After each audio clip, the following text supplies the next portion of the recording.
going on, everybody? It's yours truly, Coach Mike Dove, here with another edition of Lockdown Defense Sports Studio. And if you're tuning in, give yourselves a round of applause. Let's cheer.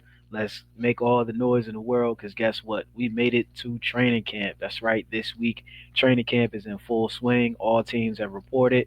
All teams are in full go. You've been seeing the reports. You've been hearing the reports. And of course, if you've been tuned into the network, you know that all summer long we've been dropping great content with you all, going over each division, each team, and pretty much, giving you guys a preview for what you can expect for the 2025 season. And, it's led up to this point right now where we're in training camp and literally just a few hours away from preseason football. That's right, football is back. So I'm excited. I know you all are excited. We made it. We're wrapping up our reviews with the AFC West, of course, arguably the best division in football.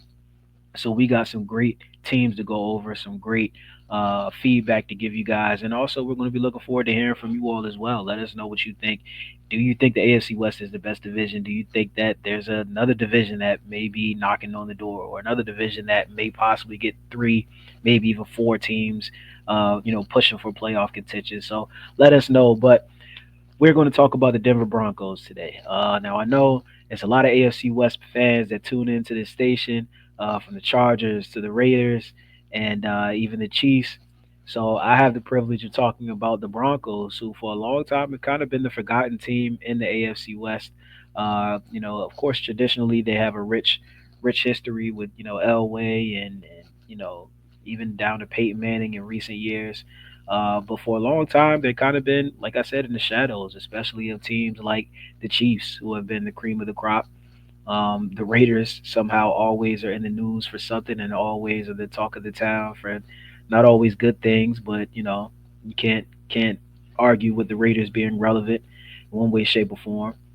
And even the Chargers. The Chargers have always had some spark to their team with superstar quarterbacks and superstars all over the field.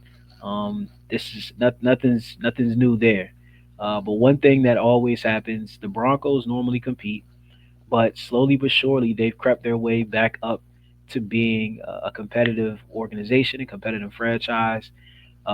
Just when you thought they were going to be the laughing stock of the division, somehow, some way, they are back in contention. And I think after a playoff year last year, we'll see where they're going to land this year. So we're here to talk about the Denver Broncos. First and foremost, let's jump into their free agency, right?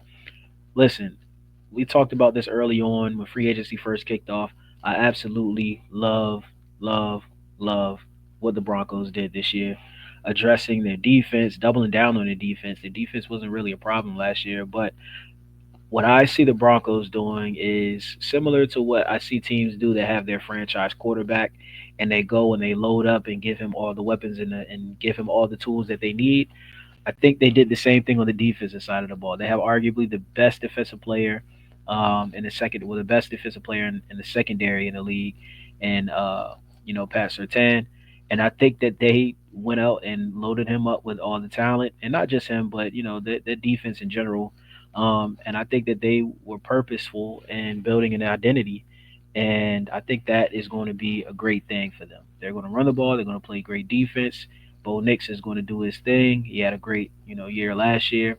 So that being said, I think they went into free agency with a goal of giving those guys their superstar on defense some help in the secondary with Hufanga, who's coming over from San Fran, and then also one of the biggest free agency moves to me, Dre Greenlaw.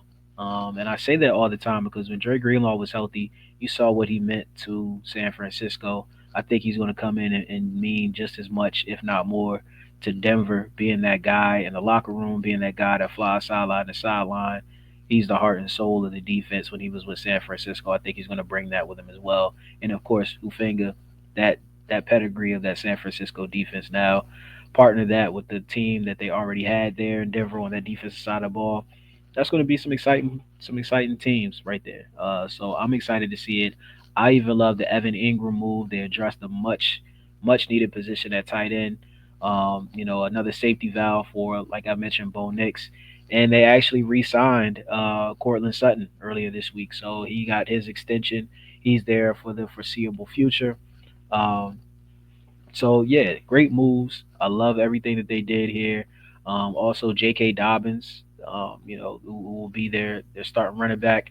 Um, so they really doubled down on contending for a championship, I would say, or at least a division championship, and trying to build off of that wild card win from last year. So love what they did in free agency. And then you go to the draft class, and they went out and they got the answer to the other side of the corner with Jade Barron from Texas, one of the best defensive backs in the draft. I think they got him at a steal at 20. So you just can't argue with some of the picks and some of the directions that they went in. Not only on the defensive side of the ball, but across the whole landscape. R.J. Harvey, once again shoring up that backfield. There were a lot of questions on where they were going to go. I know Hampton was being talked about for a while with them drafting a running back, so they get a running back in the second round. I think that they did pretty well with that. They did pretty well with the draft. They didn't make too many big splashes, but I think they definitely hit with their first two picks. And then they have some guys that could come out and compete also with their latter picks as well. So great job with the draft as well. Listen, there weren't any significant coaching changes because there didn't need to be. Sean Payton is going into his third year. The first year we saw he was pretty much dealing with leftovers from the previous regime, and just kind of making the most out of that. Second year, he was able to put his stamp on things, and I think third year he's going to be rocking and rolling. We're going to see classic Sean Payton team. We're going to see a different culture. We started to see it last year. This is a team I mentioned before. They just kind of crept up out of nowhere and really played good football. Was able to get a 10-win season. I don't think many people had them at 10 wins last year.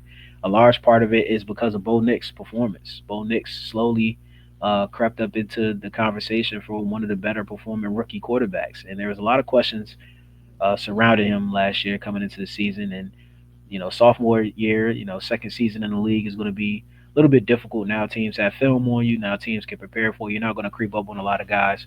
But I think Sean Payton is ready for that. And the coordinators, everybody around him, like I said, they did a great job of putting weapons around these guys, giving them every opportunity to succeed. And I think that this year they're going to be just as good when it comes to that. So now we take a look at the schedule, right? So, once again, they're a 10-win team last year. I think they have a favorable schedule this year. You look at, the AFC South, which is arguably the weakest division in football. And then you also have some teams from the AFC East that they're facing, the Jets. That's in a interesting phase right now. I won't say all the way rebuilding, but you can say rebuilding with that roster. So there are a lot of winnable games on this schedule. Of course, last year I mentioned they were a 10-win team. Not a lot of people saw that happening. This year, I think they build on that. I think that they get to 11 wins. Uh, Once again, if you look at the schedule, most of their tough games are in division. The Chargers twice, Chiefs twice. Any division game is always going to be tough. But then, of course, you have the Texans. You have the Eagles.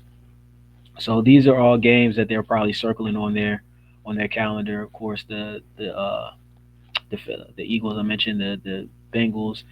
Offense is always going to be a struggle. Texans always going to be a great team there. So there are few teams that they're circling, but overall, I think that they can win most of these games on here. There are not a lot of teams on their schedule that you would say, okay, that's an automatic L.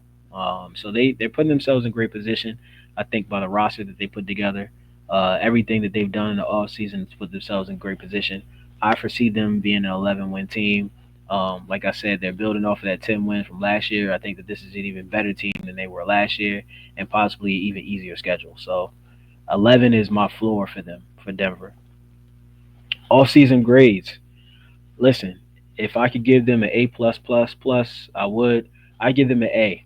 I give them an A because they addressed everything that they need to address. They're building off of a great year last year. It's really not a personnel issue and not a whole lot that they need to do. They're just a team that's going to have to learn how to win, how to put everything together, and of course they're going to have to build themselves to beat the top teams in the conference, the Bills, the Ravens, the Chiefs. So once they put themselves in a position to compete with them, the sky's the limit for them. So offseason grade, I give them an A. I love what they did on that defensive side of the ball.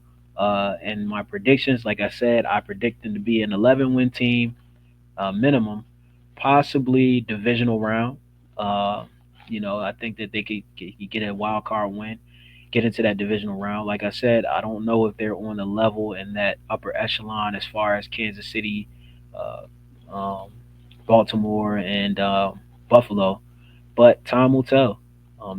That's who you have to gauge yourself against. And until I see them, really perform early in the year, and of course we'll keep an eye on camp and all that as well.